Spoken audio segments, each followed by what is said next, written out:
Friends अस्सलाम वालेकुम, नमस्कार। आई होप कि आप लोग काफ़ी अच्छे होंगे। फ्रेंड्स, आज फिर एक वीडियो के साथ आप सभी से बात करने का मौका मिल रहा है और सबसे बड़ा चीज़ यहाँ ये देखने के लिए मिल रहा है पोर्टल पे कि सीआरसी जो है, क्योंकि जिस तरीके से देखने के लिए मिल रहा है कि अब क्या कर रहा है सीआरसी, जितनी भी अंडर प्रोसेस पे केस चल रहा था उन सभी को जो है दोबारा रिजेक्ट कर दिया जा रहा है। और सिर्फ रिजेक्शन किस चीज़ के लेके, आधार सीडिंग बैंक। जबकि फ्रेंड्स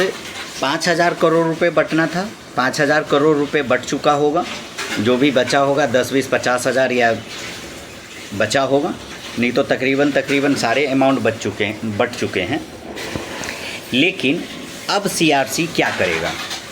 यहाँ तो बस एक ही चीज़ समझ में आ रहा है कि अब सीआरसी जो है सहारा के जमाकर्ता को परेशान करने का सिर्फ एक ही तरीका अपना लिया है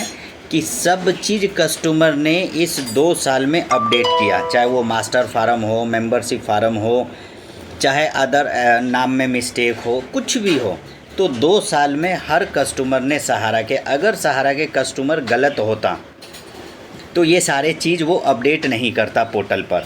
लेकिन जब पोर्टल पर ये सारे चीज़ अपडेट हो रहा है धीरे धीरे, तो अब सीआरसी क्या कर रहा है कि जिसके भी अंडर प्रोसेस चल रहा था उस अंडर प्रोसेस में जो है अब सबके केस को रिजेक्ट कर रहा है। और सिर्फ रिजेक्ट करने का एक ही कारण है कि आपका आधार बैंक सीडिंग नहीं है आधार से।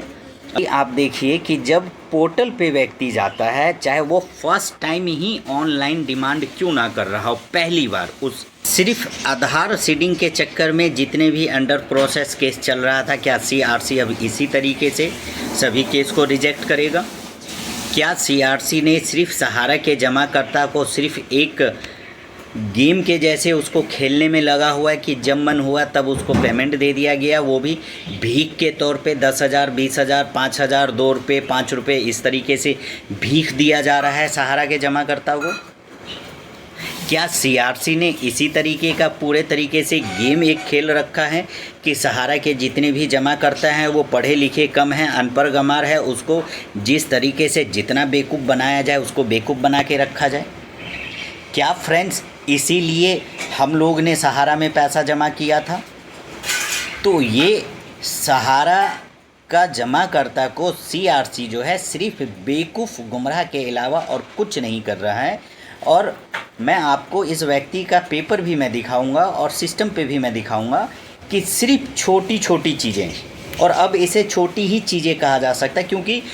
सीआरसी ने 2 साल लगा दिया हर आदमी से जो जो चीज़ मांगा वो चीज़ अपडेट किया है उस व्यक्ति ने, चाहे वो 100 किलोमीटर दूर जाके वो अपडेट करवाया हो,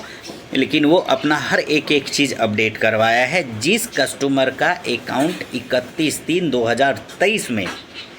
पूरा हो चुका है या उससे पहले पूरा हो चुका था, जो सीआरसी का गाइडलाइन है उस गाइडलाइन के हिसाब से अब सीआरसी क्या कर रहा है कि सभी केस को जो है एक तरीके से एकदम एक लाइन से सबको रिजेक्ट कर रहा है। तो क्या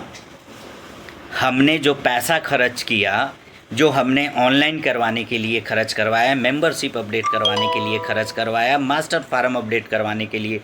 खर्च, सीआरसी ने अगर किसी चीज़ में नाम में अगर एक अक्षर का भी अंतर है तो उसका भी हमने एफिडेविट दिया। और फ्रेंड्स देखिए, सबसे बड़ी मज़े की बात क्या है कि वही सरकार, वही गवर्नमेंट जो आधार कार्ड बनाता है, आधार कार्ड में इंग्लिश में स्पेलिंग में अक्षर गलत है लेकिन हिंदी में स्पेलिंग एकदम ठीक है। देखिए 2 तरीके का रवैया कैसे हम सबके साथ यूज होता है फ्रेंड्स,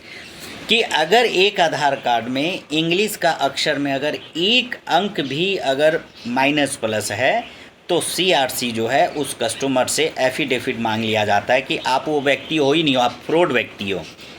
तो वो अब 200 रुपये खर्च करके एफिडेविट बनवाता है और एफिडेविट बनवाने के बाद फिर वो उस पोर्टल पे अपडेट करवाता है